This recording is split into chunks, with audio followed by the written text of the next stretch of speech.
Creating an invoice without accounting can be necessary when running an online business, as clients often require an invoice to facilitate payment. This process is straightforward with Odoo accounting. To start, log into the Odoo accounting dashboard, where you'll find the Customers button at the top. Clicking this will reveal a drop-down menu, and selecting Invoices will display all existing invoices. To create a new one, click New in the top left corner.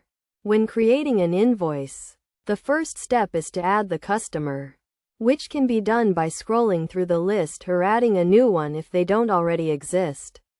Once the customer is added, the invoice details can be filled in, including the invoice number, date, and due date. Products or services can be added by clicking Add a line and selecting the relevant item, or creating a new one if necessary.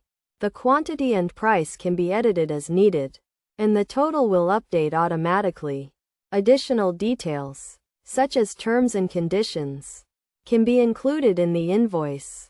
For example, specific requirements or deadlines can be outlined to ensure the invoice is processed smoothly.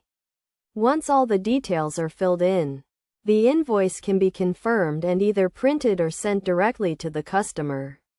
The invoice will then be listed alongside any existing ones, and can be easily edited if needed. Overall, creating an invoice with Odoo accounting is a straightforward process that requires minimal steps.